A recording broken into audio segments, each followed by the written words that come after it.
Hey Grant. Hey Dennis, how are you? All right, what's going on? Uh, Huffing and puffing, getting back from class. It's good for you, boy. How Been you have you been? good. No complaints. Good. What's that? That's always good. Yeah, we're getting a lot of interest from for our Shop Rural Day. Um, Chapel Hill Keenan Flagler is going to become a sponsor and promote it to their folks. So I think that's going to help us. Yeah, that's great. Yeah, I'm excited about that. So hi Kaim, how are you? I'm doing good, Mr. Dennis. All right. Doing well. I hope you guys are. Yeah, I saw your video. I think you're a potential movie star. I don't know. Which one? The first one with no audio or Yeah, the that's the second one. That's the one. I thought it was me. one? Craig reached out to me and told me, he said, "Hey, is this for the rural shopping day?" I'm like, he said, you have no video. I'm like, I mean, no audio. I'm like, okay. So I got it straightened out this morning, but Oh, good. oh Lord. Yeah, I'm still not comfortable, but we're working on getting Well, it's just an experiment. We don't have to be perfect first time we do it. It's there. hell. If I ever got judged by my quality as opposed to my effort, I'd be in trouble. I hear you. I hear you. So, well, good. I'm glad you're doing it. And we're going to have if you want to sit in on Friday, we're having a big session with NC Idea. We're having a Okay. Zoom thing, and I'll send it out to you. And it's on Friday at noon. Okay. We're going to have kind of a Q&A, and people from all over the state are going to be attending and wanting to learn about it and so forth. Yeah, no, I'll definitely get that on my calendar. I'm doing a lot of moving and shaking, trying to make deliveries and candy at all hours of the day and night. But hey, that's what it's all about. So yeah, no, that sounds great. I'd love to be there. Oh, good, good. Hey, Susan, how are you? I'm doing good. How are y'all? So far, so good. Well, I'm ready. I enjoyed yesterday. Good. Well, I've there's a lot going on with YouTube, which I don't know if I have time to share it today, but they've announced a lot of new things just yesterday at they have a big advertising conference every fall in New York City, and YouTube announced all kinds of really cool stuff to help people use YouTube to make money. And one of the statistics they shared was that they paid out $30 billion to creators in the last 24 months. Woo! I want some of that. Yeah. They also gave the statistic that for the first time ever,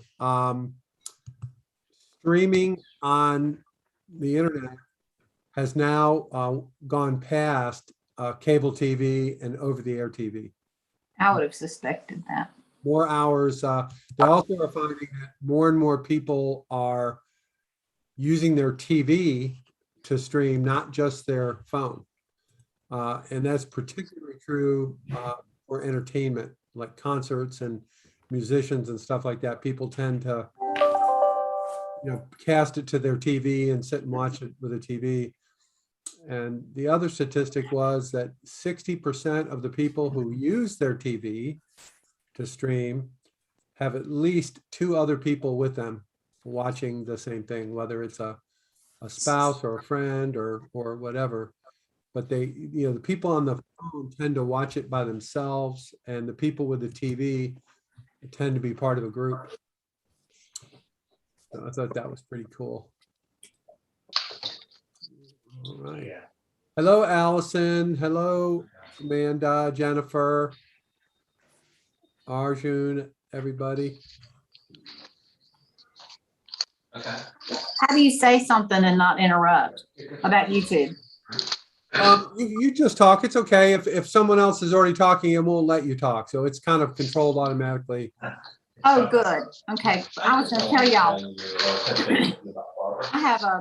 my landlord is 75.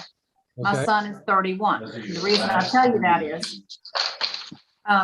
both of them get their entertainment from YouTube. And that's a really broad spectrum. And less people are subscribing to cable and using those other services. I don't personally watch YouTube videos, but I hear Nancy talk all the time about how John's always watching those YouTube videos, sawmill videos. These are folks in rural America. Yeah. But that's very interesting because anyway, I just wanted to throw that in there because it's not just young people. Apparently it's everybody's discovering YouTube. Yeah, exactly. Yeah. Well, like I said, there are now more people streaming, not just YouTube, but other stuff as well, than there are watching cable TV and so forth. So, anybody have anything exciting they want to share before we get started? Anything cool that's going on? Oh, come on, you all can't be that boring. Come on. Okay. Can't hear you, Susan. Let me see. Go ahead, Susan. I think I got you. Oh, there you go. No, I'm excited because right after you contacted me, Dennis, this fellow walked into my life that his hobby is doing this kind of thing. And I'm getting ready my plan is to do 15-minute productions, record them at the beginning of the week. Cause I do content, how to do this, how to do that, and load them up once a day.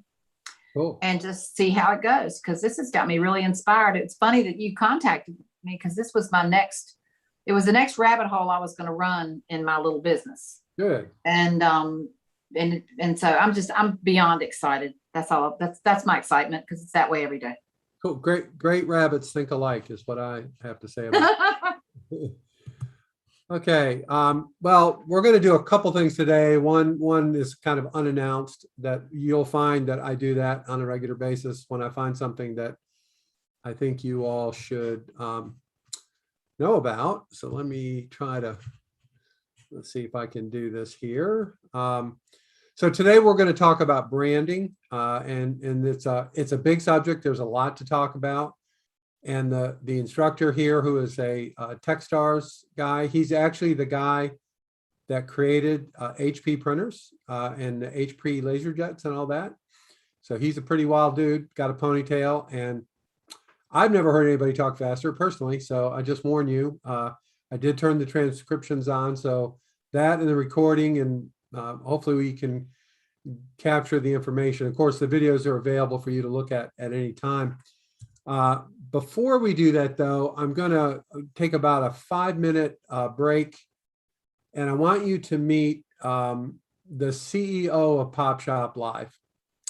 And she is going to talk about generally what they're doing and what they're seeing. It's only 5 minutes long, but I found it to be very helpful and getting some perspective from that company, of which, I haven't had, I don't know her. I have not met her yet, but I wanted to play this one little piece because I thought it was pretty good. All right, let's give it a try here. Okay. So just real quick, this woman, she is of Chinese origin, but she is in fact an American citizen. And she, I believe I have it right, she was a consultant for somebody like McKinsey or one of those companies, Bain or whatever. So she actually has a really big time educational background in terms of her training, and she's not a technologist from what I can tell. But this was an interview done this summer by Bloomberg. If you all are familiar with Bloomberg, it's a well-known information service out of Wall Street. So I'm going to go ahead and cue this up, and we'll have a listen to it. Like I said, it's only about 5 minutes long. Stream e-commerce is big in China, less so here in the United States. What's your vision for this? Yeah, so I think this is perfect timing for everyone to know more about live streaming shopping. So PopShop Live is a live streaming marketplace that combines entertainment, social, and commerce. And this is a movement really started by by millennial and Gen Z because they demand and desire for an authentic communication with brands and sellers. So in PopShop, the live streaming shopping is really taking the best part of in-person shopping, think customer service and storytelling, and also the best part from traditional e-commerce, think scalability and convenience, and also pushes this into social entertainment and beyond. And anyone on the platform or on live shopping, they can start their own live shopping channel and sell directly to a national audience. In the past year, because of COVID, we have prioritized working with Sorry. brick and mortar stores, as you can see on the screen, a lot of them streaming from their store. Right. And we help them to multiply their revenue in a few months. And So, Danton, how does this compare to QVC and Home Shopping Network? Something that people of my generation are more familiar with. Yeah, so I think they're definitely, the future is a lot like the past, and they're always going to be new again. So I think there are definitely some like connection with that experience. But I think the main difference is the real-time interactive interaction. This is something that QVC might have a little bit, but I think the digital mobile first experience really like amplify that real-time interaction. Now, there is competition in this arena. There's TikTok, of course. There's Amazon Live, Facebook Live Shopping Fridays. I didn't actually even know they did that, but they do. Everyone seems to see that this is part of the future. What will set PopShop apart? Yeah, I think first of all, live streaming is more live streaming shopping at this generation is more than putting the broadcasting and the storefront together. It's like I mentioned, it's a lot more about the real-time interaction. So give you an example. Last year during Christmas, we have a seller doing Secret Santa show with hundreds of users, and 80 of the customer make the purchase during the live show and send the gift to other audience in the live show. And the entire 4-hour show, you can see people not only about purchasing, but it's also about in a community that they're unwrapping their gift, doing a two-way call with the seller, and everyone just tear with joy. So I think a lot of those experiences is not something that you can see in QVC or Amazon Live, and we are a lot more focused on building the community and building an immersive entertainment experience that elevate people's everyday life. Now, one of the trends we saw in Amazon and Pinterest results, they just reported earnings this week, is that customers are going back to brick and mortar. I mean, as we come out of the pandemic, how much of an appetite do you think there is for this in the United States? Yeah, so like I mentioned, in the past year, we work with brick and mortar stores, and a lot of the brick and mortar store actually adopting a PopShop first platform. And there's one store in LA, Los Angeles. They actually, after they use PopShop, they closed their two smaller retail store in Los Angeles, and they open a 5,000 square feet space for production and fulfillment. And now they call themselves a media company. And there's also another seller. There's also another seller that they didn't have a fan base before they joined PopShop. And a few weeks ago, they celebrate their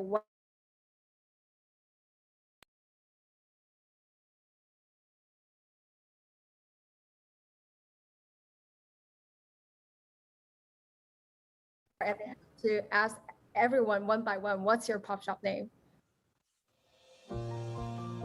A principle we recognize our responsibility as a financial services leader is to help more people and businesses.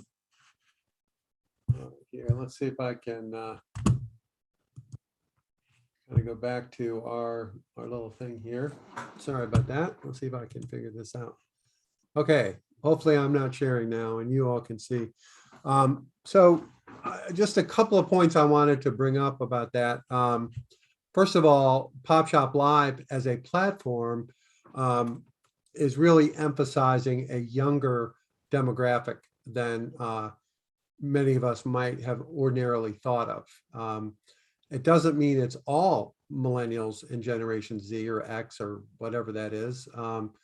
But they do have a lot of people in that category. And many people in the e-commerce space feel that is the hardest group to reach because they don't like stuff that we might like or I might like. You know, they're not used to regular kind of programming. So they're looking for kind of the authenticity, the you know, the realness of the people. And I think one of the things that we have, our participating companies, is we have an abundance of real and an abundance of sincerity and abundance of transparency as to what, who made it, where did it come from, where did it grow, etc. So I like Pop Shop Live for a lot of reasons. You know, that their software is good, and they also allow for our kind of companies to develop a platform, a niche, if you will, within that greater platform that I think we can get people coming back over and over and over. They talk about an 80% retention rate. I can tell you, we've worked with some other live streaming e-commerce companies, and we had shows where nobody came to the show, zero. And what it turned out was that all these companies really did was the video. They really didn't do anything else. So it was upon you to drum up the business. And that just takes time. Even if you're really good, it's still going to take time for people to know. And with Pop Shop Live, you're going to start with thousands of people that already know about Pop Shop, and Pop Shop as a company is going to come after, you know, they're going to pursue companies that are on that platform. They're going to give them all a try. There's no subscription to Pop Shop Live. It's just a shopping place, and there's no fee for you all as vendors, except when you sell something, and that's where the 9% commission comes in. So there's no upfront fee. So it's a place where you can grow and build some discovery, new customers without it costing a lot of money. And I think it's a wonderful opportunity. So I just wanted to point that out to you, that that's kind of their background. Just also so you know, they recently raised $20 million from Benchmark Venture Capital, which many people consider the #1 venture capital firm in Silicon Valley, certainly one of the top. And the fact that they invested, and in fact, they insisted on investing the whole 20 million. They did not want any partners. They put all their own money into Pop Shop. So again, that tells you a lot about the team that they have there and their idea, getting that kind of support. So I think we're in a pretty good place at this point to take a look at that, to work with them for our program. A couple other little things. Let's see. Yesterday, the University of North Carolina at Chapel Hill, their Keenan Flagler unit, has become a sponsor of Shop Rural Day, and they are going to promote this program to their alumni, their faculty, their staff, which is a pretty substantial group. We also have the State Employees Credit Union, the North Carolina State Employees Credit Union, is going to be sending out emails to their employees and their customers promoting this Shop Rural Day. So that's a pretty large number also. Blue Cross Blue Shield is considering coming in as a sponsor. They have a lot of political process to go through. They really want to. In fact, they're the ones who brought the State Employee Credit Union to us while they go through it. But I think we're going to end up with a pretty large audience on Shop Rural Day, one way or the other. We are going to be on WRAL probably Monday, story about us. I don't know if it'll be on their, what they call their Tech Wire, WRAL Tech Wire. They interviewed me today, and I'm not quite sure what they'll do with it, but I think they're inclined to help us as well. So there's a lot of moving parts here, a lot of things going on to promote Shop Rural Day. And I think it's a wonderful opportunity to introduce your business to a lot of new potential customers, not only in North Carolina, but nationwide. So there's that. Okay, so at this point, I'm going to switch over to our branding episode. We're going to do this for a couple days. There's quite a bit here. I'm going to do about half of it today and half tomorrow. This is available to you to recap, to watch it again. It's fantastic. It's the best branding stuff I have ever seen personally, and I've been around a long time. So if you can possibly keep up with this guy's pace of speaking, I don't mean to oversell it, but it's pretty funny, and I think you'll enjoy it. So hang on.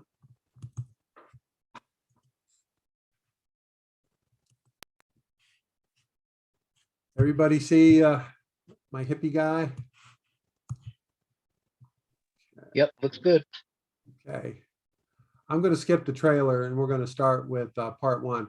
So here he talks about building an emotional connection with your customer.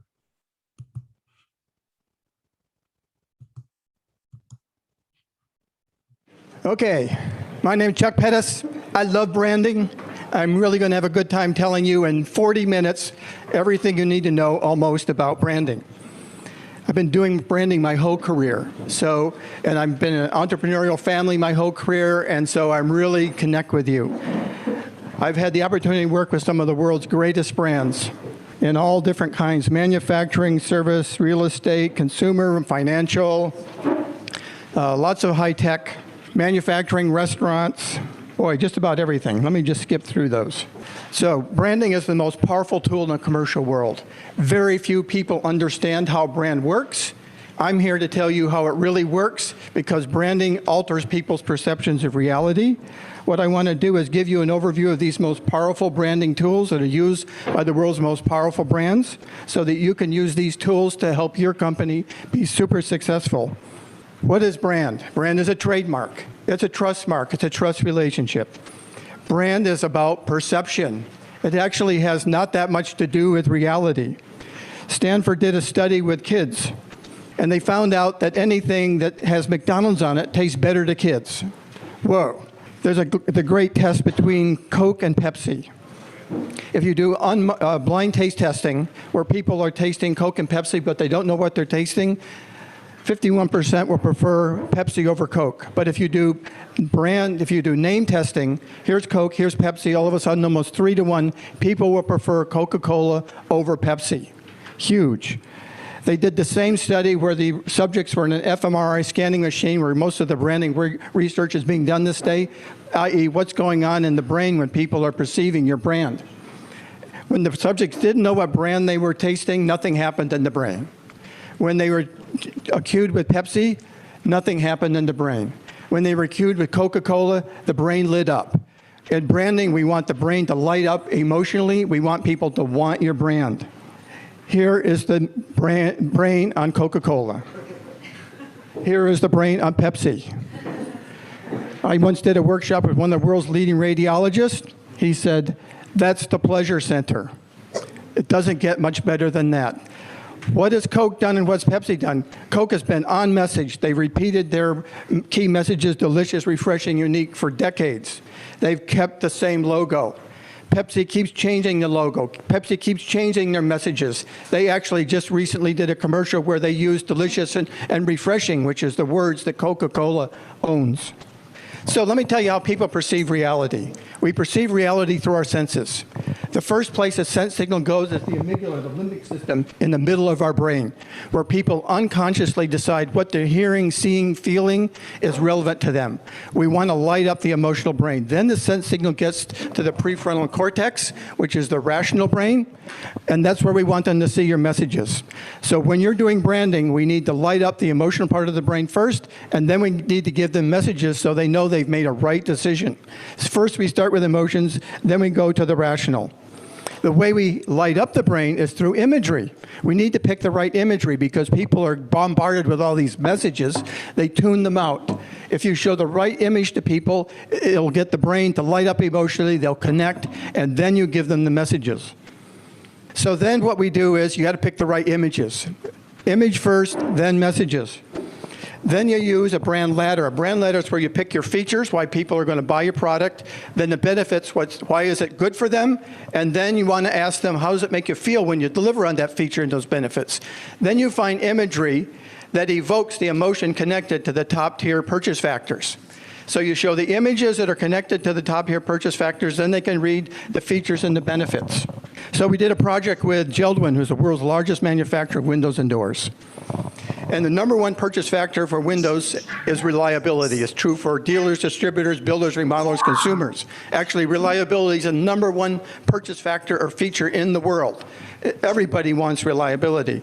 So then we found out, how do we ladder that up? And what is the emotion for reliability when it comes to windows if you're a builder, remodeler?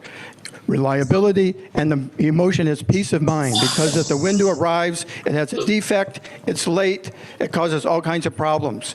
You want it to arrive on time, and it boils down to peace of mind. So it's all about imagery. Got to pick the right imagery. And you really ought to test imagery. You can test imagery first in your founder group, and then with your friends you can have pizza parties. So this is a major opportunity. If one thing I want you to take out of this, the number one thing is the use of powerful imagery to get your target audience's attention. So here's the Geldwin. No, let's go back to the Geldwin if we could. Here's the brand ladder. So here's Geldwin ads. And we did all kinds of research to find out what kind of imagery would evoke peace of mind when it came to windows, because most people just show the frames. What we found out is if we show pictures of windows from the inside of a home to a beautiful pastoral landscape, it like totally did the job. This equaled billions of dollars to Geldwin. It was huge. This stuff really works. So brand is your proprietary, emotional, visual, rational image. It is all about selling. This is not about fluff or hype or anything like that. It's about how do you sell quicker and faster. And a well-crafted value will increase the value of your brand and your company, so you can get better funding, you can get a higher multiplier, you can get a great exit. It's not about a new logo. The big trap you're going to run into if you go to a branding agency is most of these people have no idea of any of the stuff I've just talked about, and to them branding's a new logo. What a waste of time. Forget it. It's all about communicating what you do and communicate it in a way that people get it and they want it. It's about more sales, a quicker close, a better valuation, building trust, and attracting great people to come work for you.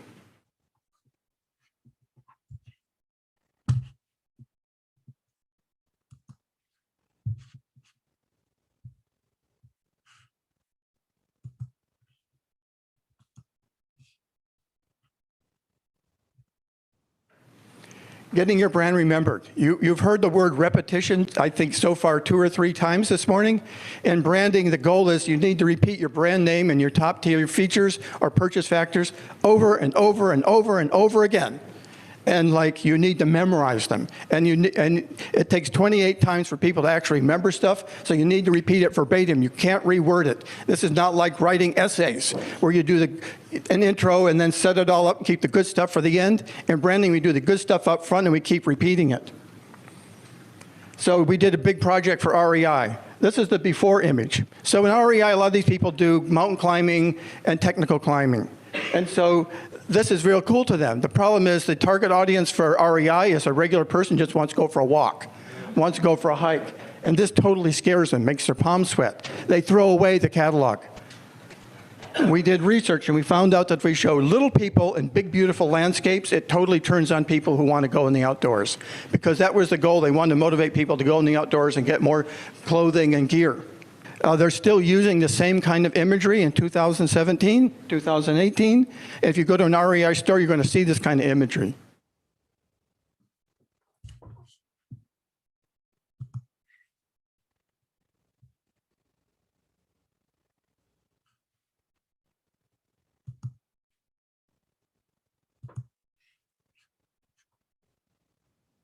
Now we're going to do a brand identity map. Now I'm compressing a day into like 40 minutes, so fasten your seatbelt. So a brand identity map is a mind map. It's what you want everybody in your organization to say when they talk about your organization. It's going to need to be in all your marketing communications. It's got it all on one page. So this is a full brand identity map. we don't have enough time to do this one, so we're going to do an abbreviated one. And this is to ensure you get consistent, repeated messages and visuals in all your marketing communications, from the website all the way down through your presentations. So here's an example of a brand identity map we did for an organization called the Northwest Entrepreneur Network. Entrepreneurs. Shortest positioning statement we ever did. Positioning statement's your most repeated message. Helping entrepreneurs succeed. You might have heard that message be repeated a little bit here, talking about Blackstone Launchpad powered by Techstars. So, and the number 2 purchase factors or reasons to belong are make connections and access resources. This was done with quantitative research with everybody in this organization, so it's dead on. So, you need to repeat it. So here's the website. Northwest Entrepreneur Network, helping entrepreneurs succeed. Helping entrepreneurs succeed, the Northwest Entrepreneur Network helps entrepreneurs make the connections and access the resources they need to succeed. So when I talk about repeating, like I'm not making it up, helping entrepreneurs succeed repeated 3 times in like 20 some words. So you really need to repeat it. It's really important. And then what happens is, I left the board, they got a new marketing person. They got rid of the positioning statement. They got rid of the imagery. They came up with a slogan. Slogans and taglines are a waste of time. It's just one more thing to remember, and you got to figure out what the heck it means. So they go from start to success. Because internally they thought, oh man, we got something from from the most beginning entrepreneur to the Bill Gates, which was totally not authentic, didn't work, and everything changed. They went down to 100 members, and they went out of business. This branding stuff puts people out of business. I've worked with big companies and we have put their competition out of business. I have worked with companies and made many people extremely wealthy. I'd like you all to become incredibly wealthy. And the way to do it is you need to use these techniques. So here's another problem. Only 1% of companies actually know why people buy their products. This is like a marketing branding sin. So you need to find out that when you're selling, what are the top 2 features that are going to get them to buy you instead of someone else?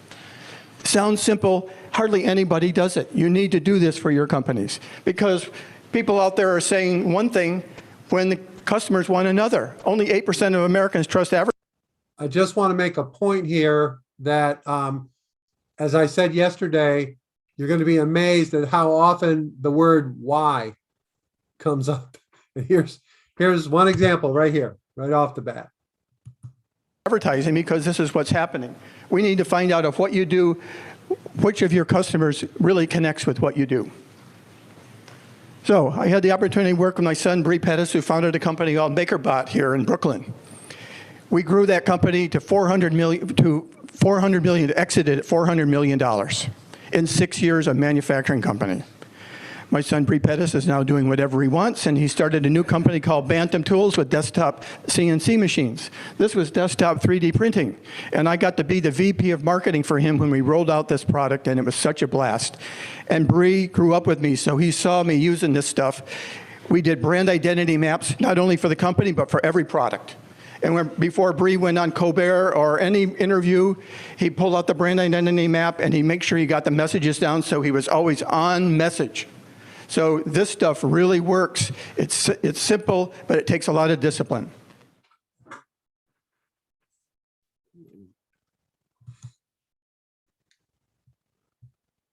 This will be our last one for today.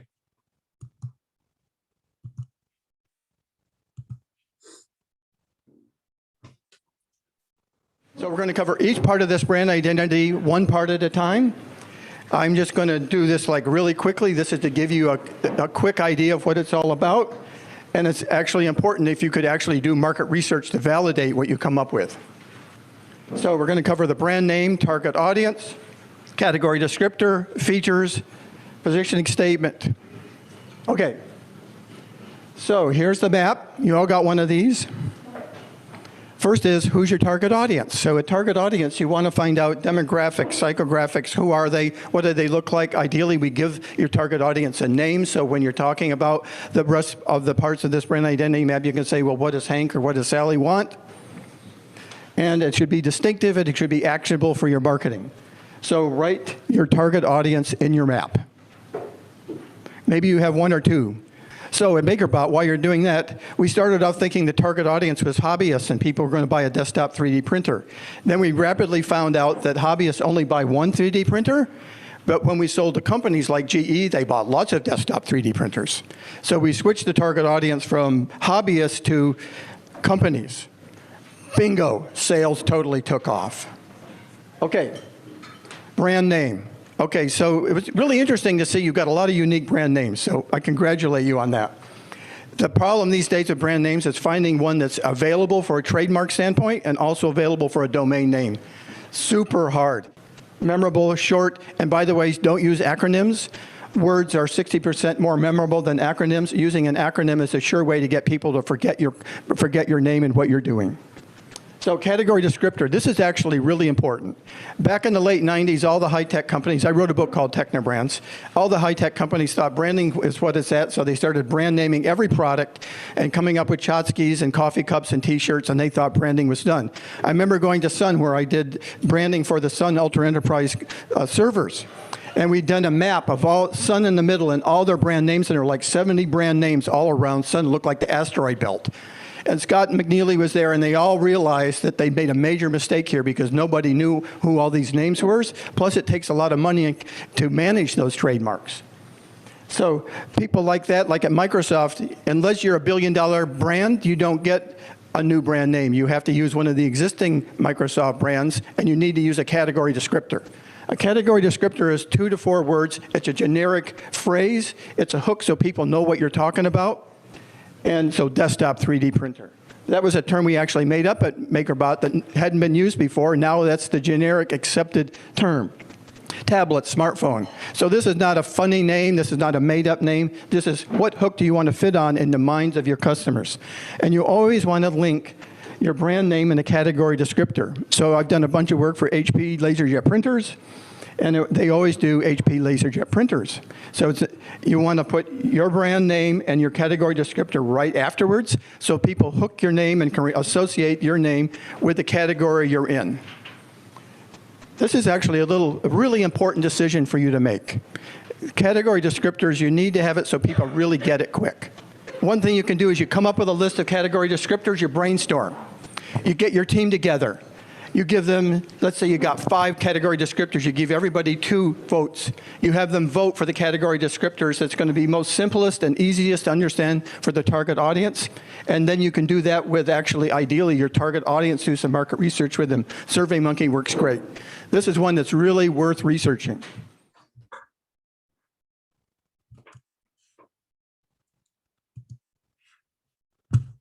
Okay, that's the last video we're going to see. I'm going to point out that up here, you'll see the do the exercises and you'll get access to the stuff he was just talking about, the brand identity map and all that kind of stuff. So if you want to do that, that's where it is on the member resources page under Techstars Entrepreneurs Toolkit. Okay. All right. So there's a lot there. It's really fast. But what really struck me and hits my memory is his example of a brand name and a category descriptor. And next week, we're going to go through categorization. It's a really important area that you may not be exposed to before. And you could even create your own new category. It's kind of cool. But notice he kept saying HP LaserJet printer, right? HP LaserJet printer. HP is the brand name, LaserJet printer is the category. I could see a farm saying, you know, Jones Farm, best tomatoes. You know what I mean? It's a linking of who you are, what you stand for, and the category that you function in. And you need to pick, like he said, you can have lots of brand identity maps, not just one, right? Like you might be a farm and you might be doing produce, you might be doing agritourism, you know, a whole number of things. But it's really important to communicate your brand, your brand, and then what description. And don't try to confuse people so that they don't know what the hell you're talking about. That's the biggest problem with small businesses. You're afraid you're going to miss something, so you dump your whole category descriptor is everything. And one time when I was raising money, I was pitching a venture capital guy who ended up being he's the senator from Virginia now, a guy named Mark Warner. He was a governor also. And I was going on and on about all the stuff that my software could do. And he finally looked at me and raised his hand and said, okay, stop. And he said the following. He goes, "We have no idea what you've been talking about for the last 30 minutes, Trotz, but we do believe that you can distort reality long enough to get this company on the ground. So here's your money. And don't ask me what the hell you just talked about, because I have no idea. Swear to God, they never asked me another question. All they wanted to know was, could I do what the hell I was talking about? And they decided that I could, so they gave me the money. But I wish I had had this branding exercise before I went into that meeting. It might have worked out a little bit better. Someone is asking, yes, there are more slots for the Shop Rural Day. We have room for 250 companies. I think we're up to about 70 at this point. So yeah, we have, and anybody in this class is in, I don't care, no matter what. Unless your product or service just doesn't make sense for the situation, which we can talk about. But let me see if there's any other chats on there that Amanda, you can watch that video all you want. I don't have any way to get the slides. I think the guys actually died. I'm not sure. It was a while ago, but you can the video is available and you can watch it, slow it down, take screenshots maybe. I know that would be a great idea to try to get those. I'm not able to do that.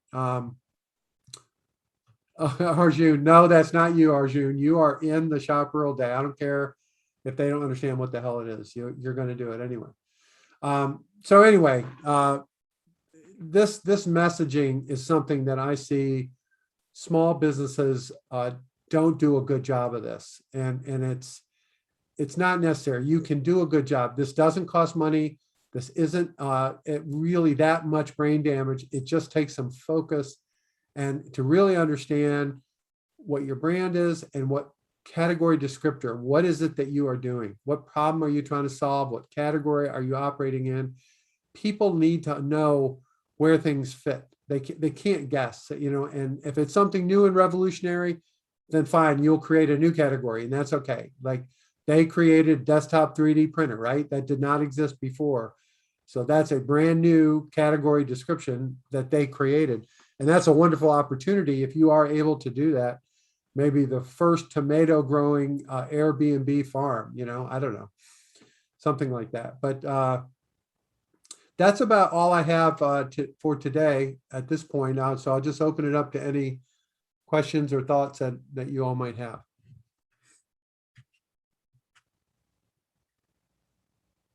Come on now. I don't want to have to call on you. Just go ahead, Susan.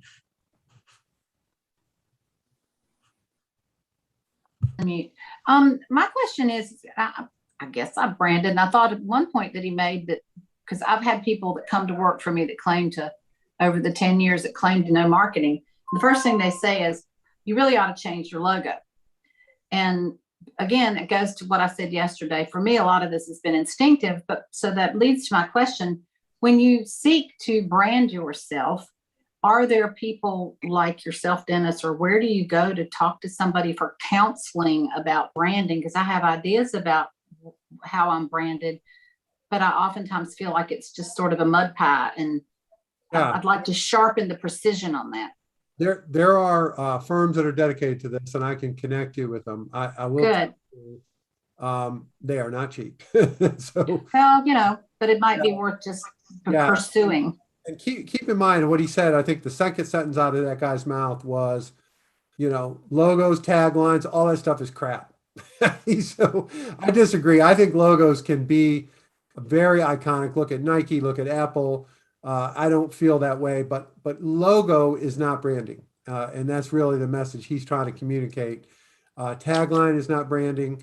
So yeah, this is a real good starting point, and I'll be happy to connect you with professionals who do branding. And he's reliability and peace of mind.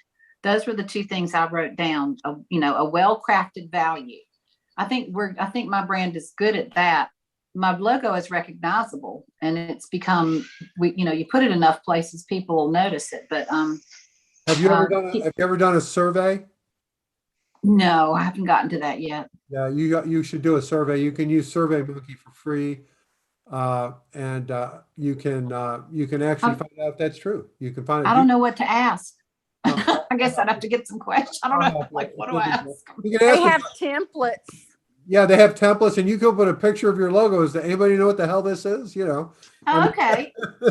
There's a lot of stuff like that you can do, and or you can ask people, do you like this logo? There's lots of different ways you can go. But again, that's another tool that we have available to. And Annette Greer, folks, if you all do not know Annette, who's in our class, she is a professor at ECU. She's really smart. She has her business on the side, but she has used a lot of these tools like SurveyMonkey or related. There's other ones, Qualtrics and so forth. So she's a good resource. She knows a lot of stuff. So I just want to point that out. Not that she has the time, but I'll still say that she knows a lot of stuff. Right, Annette? Right.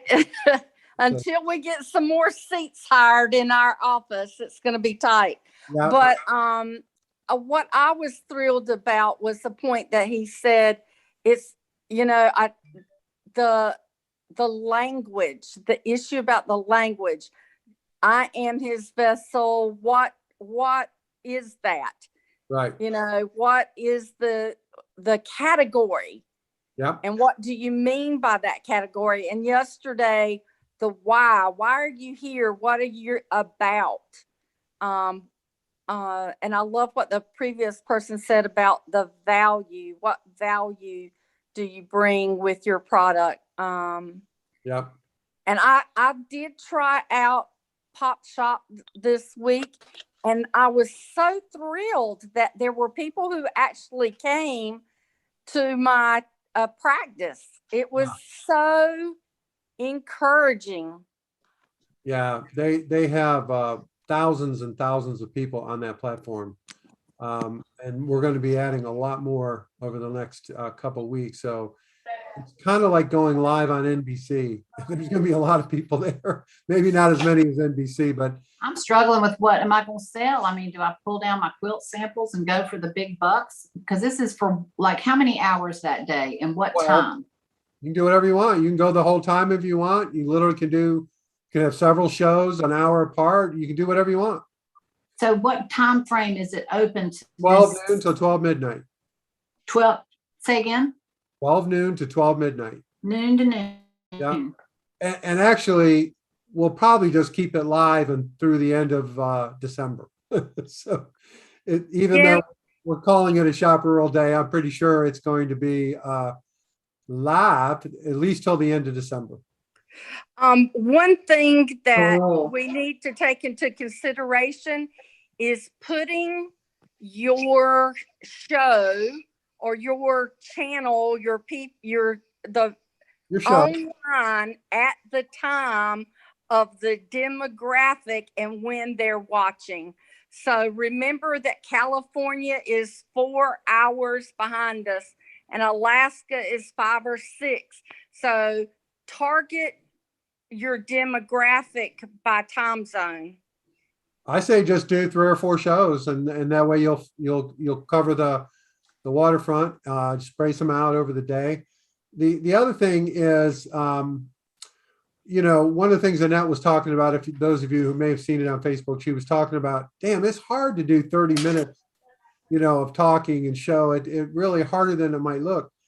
One of the things that people is you can do things like, you can play trivia game, you can ask questions, you can, have a promotion, you can make yourself a little wheel or some kind of device, throw the dice, and, guess the number that comes up and you get 50% off for the next 15 minutes. You can have fun with this. It doesn't have to be straightforward, dead serious. You can preach. It doesn't matter. Whatever you want to do. It's really about you and your personality and your beliefs and you want to attract people who feel the same way you do. And that's what this is about. That's part of this, about this thinking about this program, is finding your tribe, finding your people who are going to get it and connect with you and buy your product. So don't be too locked down. You can be wide open with this format. You can And have it takes planning and it takes organization. it just That's what I'm seeing. I'm thinking I gotta really have it together that day. I gotta have my ducks in a row and like an assembly line, what's coming next. And well, that's one way to do it, and you'll attract people who like that format. That's great. But you could have a guest. You also have the ability to bring in a guest on a split screen. So even if the person is not there with you, if you want to have somebody from another part of the country or some other person come into your show and talk to the audience, you can do that. You can set yourself up with a little table and have a little table like a talk show while you're giving your show, and you can have someone else maybe hold the products up for the camera. There's lots of different things you can do, and I encourage you to kind of look around Pop Shop Live. It's crazy. There's a lot of crazy stuff on there, I'll warn you, but you can see how different people are approaching it. You might find something, a germ of an idea that might work for you. Real quick, I want to get back to the branding material that we just watched. Yeah. I thought it was really interesting how this was a completely different person, a completely different topic. And he mentioned right away the need to light up the part of the brain that's in control of the emotions, the limbic brain, Yep. which is exactly what we learned yesterday and what makes Apple so much more powerful than like Dell. Yeah. And having your imagery, like having your image that relates to your message, but that image needs to light up that part of the brain that somebody's gonna be like, I just have a feeling. I can't explain it, but I've got to buy from them instead of from Joe over there. Right. Yeah, I thought that was really like another like it just drove home yesterday's presentation. yes. You'll find that a lot of this is additive, right? And that's on purpose. We're trying to build a stack, if you will, that you can. I don't know what that is. Let's see here. 1 second here. Susan. That this is additive, and there is not going to be, quote, an image that's going to light up someone's brain. It's all together, all right? It's all part of it. Yeah. You've all seen that commercial, and I can't think of her name. She's a female singer, and she comes on singing a sad song. Sarah McLachlan, I think. Yes. About the dogs or the cats or something like that. And everyone, oh, yeah. That's a really naked grab for emotion, right? And it obviously works. I think it's been going on for years, but there are lots of examples now that you have some awareness of some of these techniques. You'll actually start to look at things. You go, boy, that's terrible. What a shitty message that is. Or, God, who's their advisor? Or you see other people that really get it, right? Really get it good. And realistically, in this day and age, you're going to see a lot of stuff that is kind of social justice or right, kind of non-business things that will come into the equation. So don't be afraid to look at some of that. There are a lot of people who care about certain things, whether it's conservation or water or, any number of things. So I encourage you all to think about your message and your brand and what do you stand for? What are your values? What do you care about? It will make you so much more powerful. It has nothing to do with spending money. And particularly if you look at something like what we're doing here, you're going live nationally for no money. I mean, let's face it, that's unheard of. It's never been done before, right? So you all are among a group that has the opportunity to use kind of these big time tactics that we're talking about, which in the past would require a gigantic amount of money, to invest in order to do it or to test it. And you don't have to pay a damn thing. I mean, think about that. So I thought someone raised their hand, but I'm not sure. Is that Amanda? Okay, go ahead. Am I the only person that is selling or looking to promote a service versus a product? I don't think so. I think there's several people that have both, product and Okay. service. But yeah, we've worked in both categories, no problem. Okay, I'm just trying to figure out how to make some of this relevant to me because, you know, I'm essentially selling, you know, education services, as opposed to, you know, a jar of delicious jam. Well, So let's talk about how do you package that? How do you package those services so that are consumable in this kind of format? It may not work, you know, but we can certainly try, and we can look at, you know, it's like anything else. You have to present it in a way where it can be consumed by your audience. right, So and that's where I'll help you. We'll that'd figure be it out. great. I'd appreciate it. No problem. Is she doing JIT education? I'm I sorry. don't even know what that is. What is that? Just in time. It would be your availability. I don't know what you're educating on, but when I think of education, and for 2 years, we've had students that needed support and didn't have it because their parents were actually their teachers. Being able to be available for whoever you're teaching when they need it would be important. Like a scheduled service. Yeah. Got it. No, I'm much more of a niche market. Why don't Like, you tell us what you're doing? What are you trying to so do?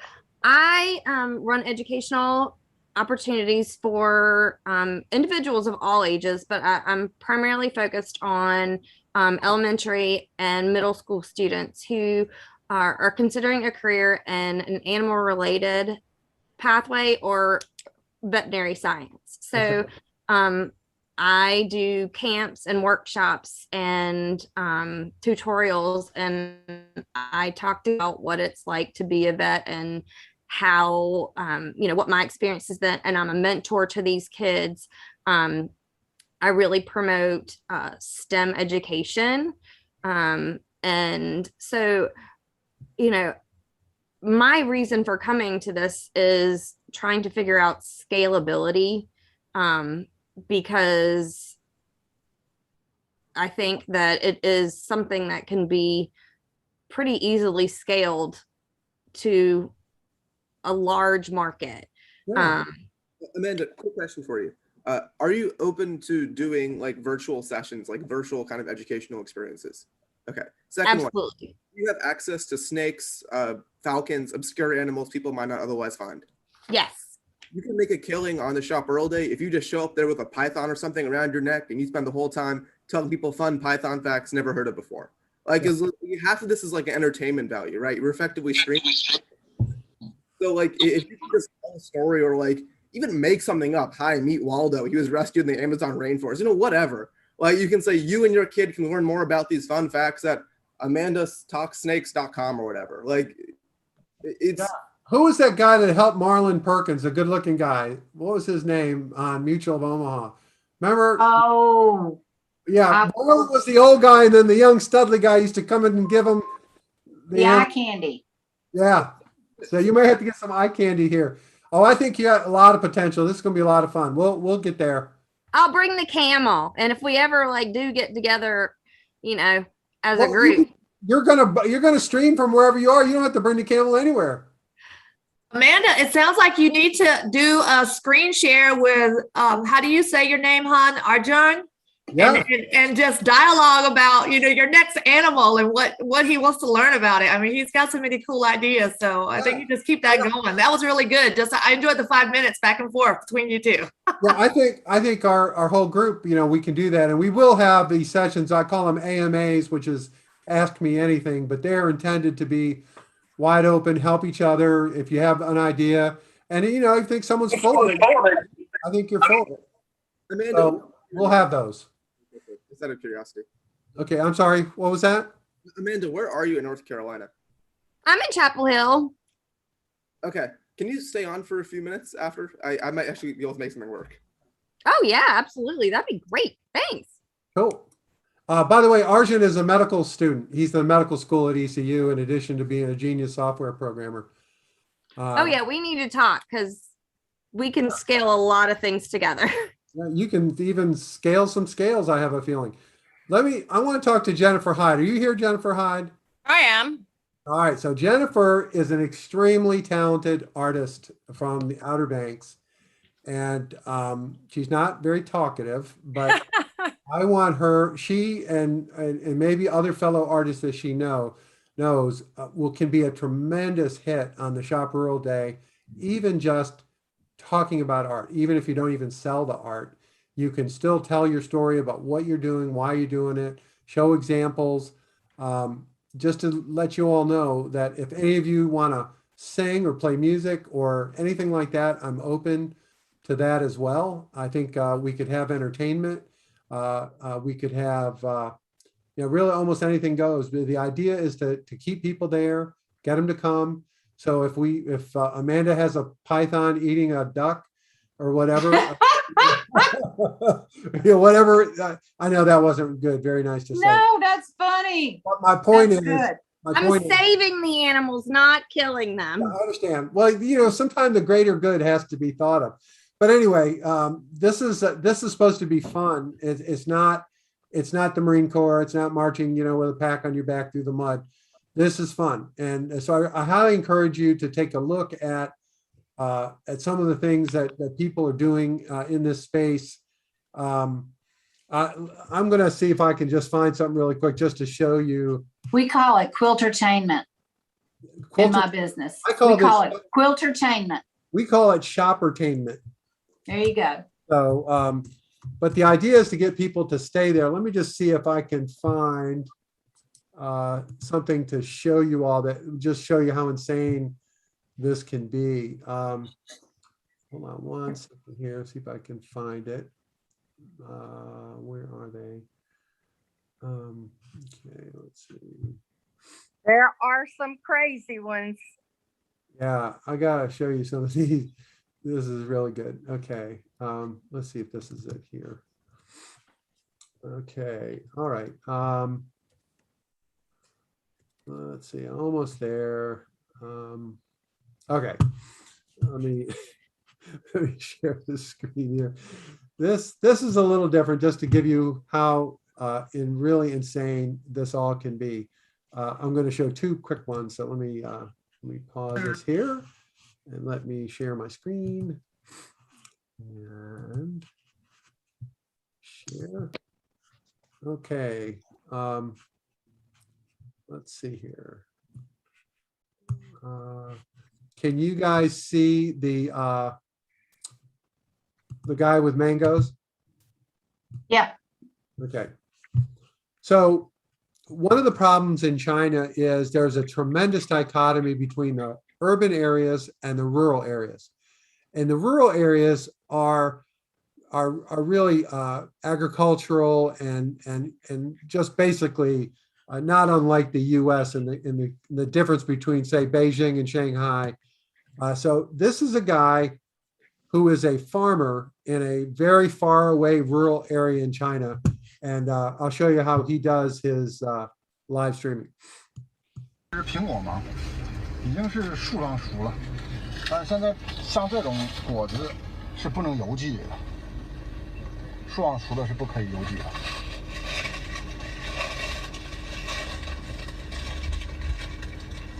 太甜了。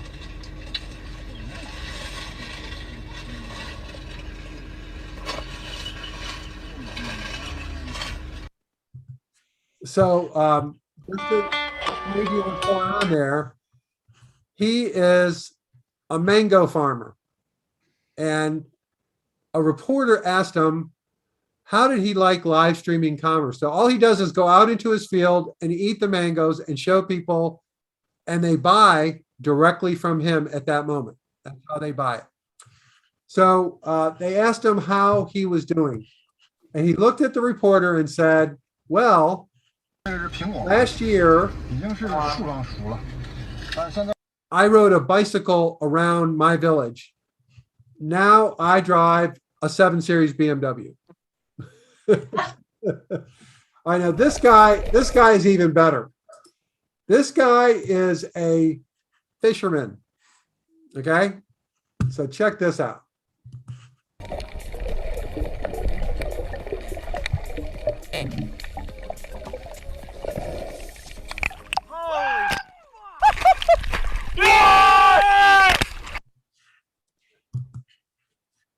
Okay, that's it. So this guy sells lobsters and he is becoming a millionaire. He dives in the water, he catches the lobster, he holds it up, his buddies film it, and people click and buy it because they know it's fresh out of the water and it's a good thing. So I just wanted to show you there's a lot of different ways that stuff. Let's see if I got anything else really great that is pretty crazy. Let's see here. Is there anything else that's really worth taking a look? Let's see here. We'll try one more here if we can get a good one here.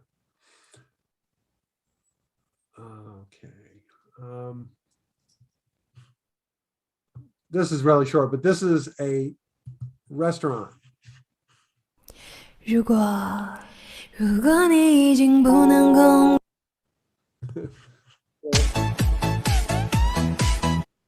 Yeah, this is another one where sell a product.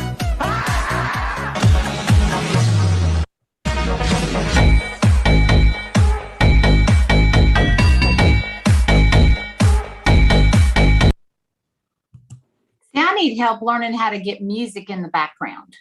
It's easy. That and putting, you know. Easy, not hard, easy. I'll show you. Yeah, maybe, but I need someone to like, I'm tactile. I need to be shown. Yeah, well, you just have to have software that does it. It's no big deal. And I'll be happy to share that.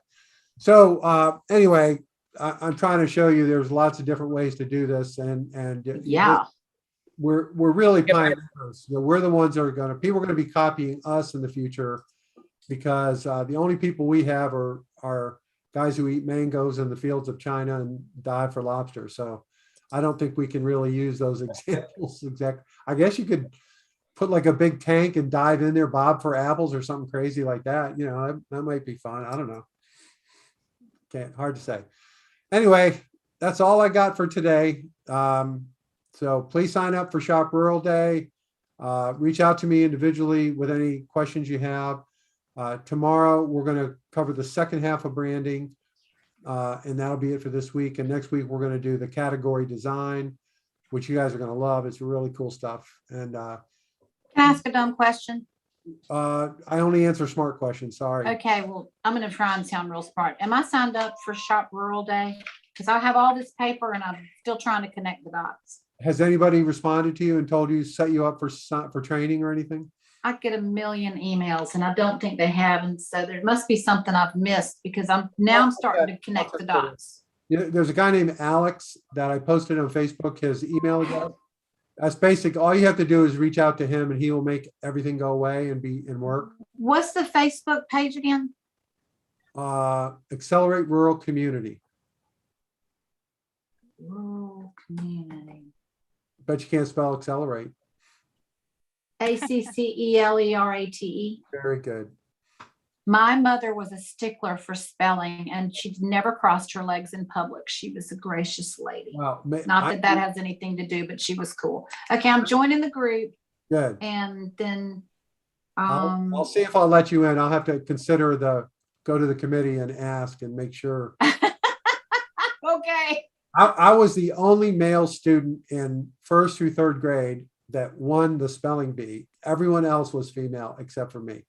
So that's my high point is that I could spell. I can't anymore, but I was able to at one time. You know, it's a hard word to spell is accommodate. Yeah. And well, that's what spell check is for, right? Huh? That's what spell check is for, right? I know, but it's good to be able to spell. Yep. Okay, I think I'm joined and then I need to get up with Alex. Yep. Okay.